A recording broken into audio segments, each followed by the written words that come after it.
Hi, everyone. Good Thursday morning and welcome to GoLocal Live. I'm GoLocal News Editor Kate Nagel. Thanks for tuning in. I'd like to welcome my guest, Sarah Graumann, an adjunct professor at the Providence College School of Continuing Education, an expert in leading teams. Now, it goes back to Sarah's days as being a professional musician, but she's taught at the bachelor level and the School of Continuing Education level with all of what she's learned, both in the real world and academia. So Sarah, thank you for joining us today. Oh, thank you so much for having me. Well, we appreciate your taking the time to join us. Of course, the School of Continuing Education has been on regularly on GoLocal Live, telling folks what they can go back to school for. Now, let's talk a little bit about leadership. Coming out of a pandemic here, obviously a soft skill that anyone could use to brush up on. Is leadership more important now than ever? Oh, absolutely. So many of us are working remote at this time, and the importance of knowing how to work as a team, how to build relationship quickly is really key at this time. So that's part of what we do in the leadership development program, but especially in the leading teams program or in the leading teams course. We focus on that all semester long. So let's talk a little bit about leading teams. Now, again, it's the foundation for a bachelor level degree, but there's a certificate program folks can go and get in leadership development. What does that look like from a student commitment basis if they say, you know what, I think this would look really good on the resume? It would look really good on the resume.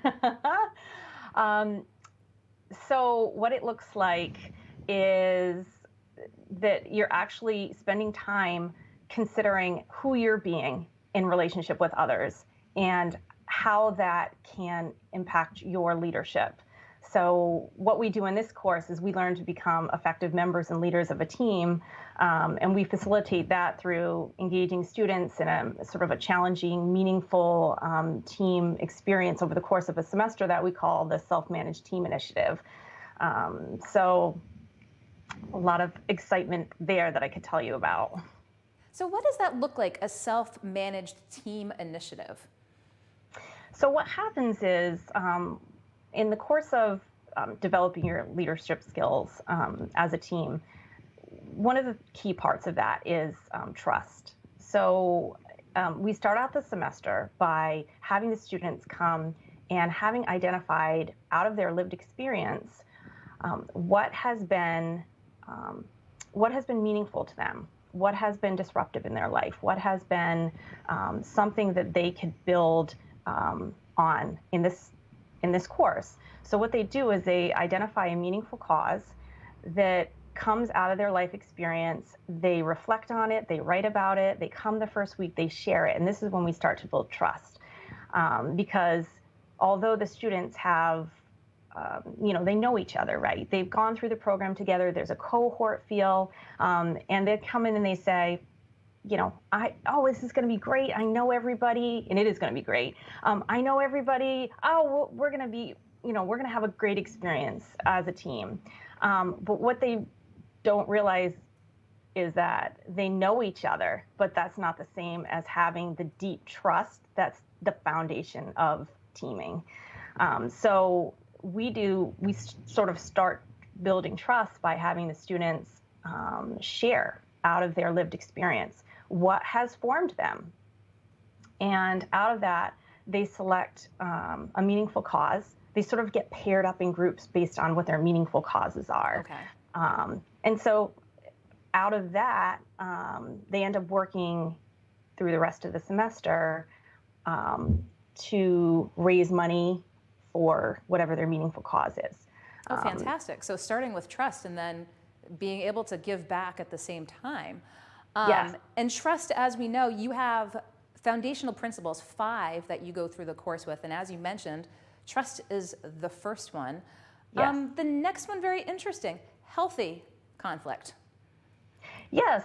So once you have trust, and trust being that you know that you can share whatever is happening, right? That you have fears, that what your strengths are, what your weaknesses are, that you have fears, things are going on in your life that you can trust that it's safe to share this with your team, and that you can support one another throughout the course of whatever your work is. that you're doing together. So you have that trust, but really, in order to do your best work, to achieve the results that you're after, your mutual purpose, you have to have healthy conflict. And by conflict, I don't mean fighting. What I mean is the ability for people to speak up and say, hey, I have a different idea, or have you thought about this? Or, you know what, I really disagree with that. And for it to be safe in the team for that to happen. So you can't really achieve your best results if you don't have healthy conflict. I mean, healthy conflict in the classroom, in the workplace. I mean, everyone's going to encounter it. Yes. And so how does one have healthy conflict? Well, as you develop trust, the students learn to speak up. And so part of having healthy conflict is A, being able to speak up, being confident enough to share what you have to say, and knowing that the team is safe enough for you to bring that people won't think badly of you. If you have an idea that's not a great idea, in the mind of the rest of the team, but that, our most innovative work really comes out of everyone bringing their ideas to the table. And then out of that, the team deciding, hey, this is the best way forward for us. And the best way forward, let's talk about that third principle, commitment. Yes. So once we've shared, openly, and we've had that conflict, sort of a passionate exchange of ideas, right? That's what healthy conflict is. Once we have that, then we get commitment, because I think the key thing is people want to be heard, always want to be heard. And if you can hear each other, then you can get commitment. And we talk often about that being buy-in. So you can get buy-in from the members of your team if you can listen to each other. I mean, it's pretty basic concept, though it's hard to carry out. And this is the work that we do all semester long as we trust each other and, build that buy-in. And once you have that commitment, fourth step, a natural progression, if you will, accountability. Yes, this is where it gets interesting. So this is where a lot of people have a challenge, right? It's a challenge for us when we need to hold somebody accountable. So what we do in the course is we have a very valuable experience, and we hold a crucial accountability conversation. What that means is in the course of the reason you would even have a crucial accountability conversation is that there has been a broken commitment, that you've had a violated expectation, or that there's been bad behavior. Someone is not following through on something, perhaps, and you need to bring it up with them for the sake of the team to be able to achieve their results that they're going after. And so we actually spend time reading about, studying what it means to have a crucial accountability conversation. We work on ourselves first. That means that we have to evaluate what are we thinking and how are we playing a role in the relationship that we have with somebody and what may be going wrong. So we work on ourselves, and then we have to create safety when we sit down to have a conversation with them. So we study different aspects of having safety, and then we get the confidence up, we get the courage up, and we sit down and have a conversation. And every single year, this changes lives. Wow. Because if you can learn to address the issues that you have with somebody, you can have powerful relationships in your life. And I think that we all want our relationships to be strong and deep and meaningful, but they can't be, at work, at home, they can't be if we can't speak to each other and communicate what's happening. So we do that.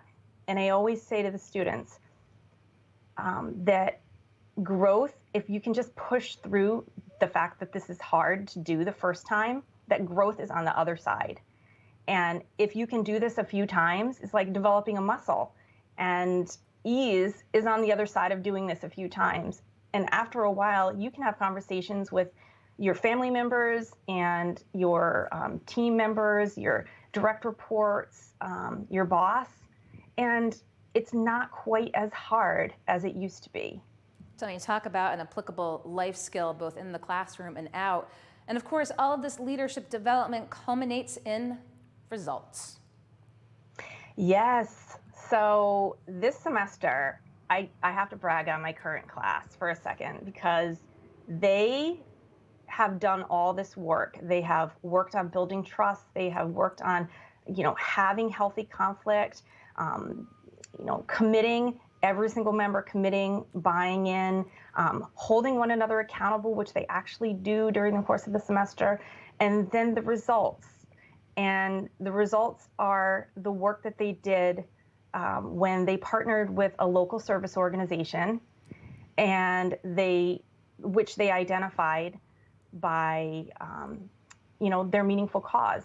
As an example, this semester, the students worked on addiction recovery. They work with organizations that had to do with addiction recovery, literacy and diversity, food insecurity, and supporting the needs of the homeless.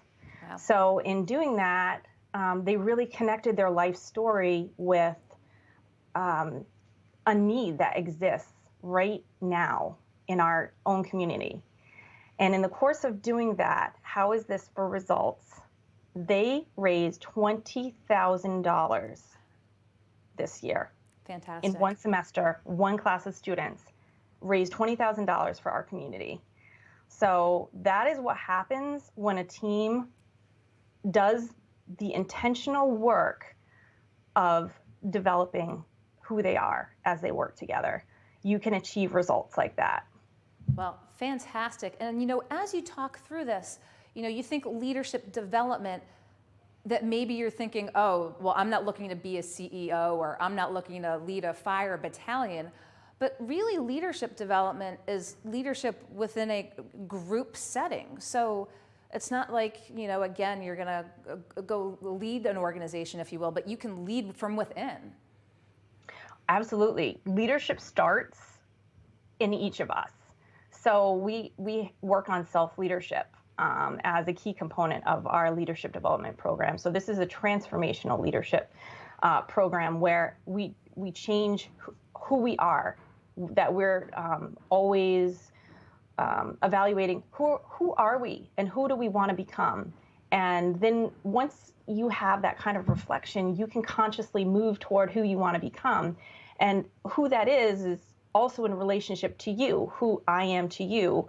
What is our relationship? And then when we work in teams, like what is our joint relationship on the team? So who's your average student, Sarah? What's your class makeup look like? If someone's watching this right now, thinking that it might sound like it resonates with something they might want to pursue, who's taking this, the leading team's course?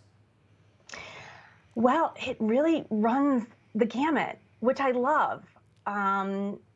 We have had people that are just coming to the program a little bit later, right? So maybe you didn't go to college when you were 18, but now you're 25 and you are in a career. You're kind of on a great path, but you just feel like you want to get a degree. And that also goes for students that are, in their 40s and 50s, even 60s, that, maybe I want a certificate to support my career, or maybe I want to get my bachelor's because I never did that. And though I have actually a successful career,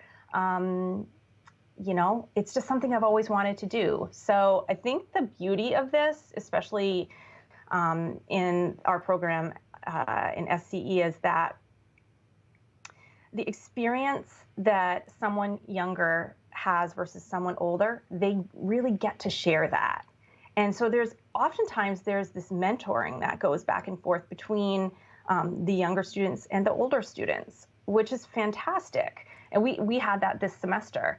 And you see students come in that perhaps, lack a little confidence, and they're really strengthened, and they gain confidence over the course of the semester by working with they're perhaps older students or the other students. So it's wonderful.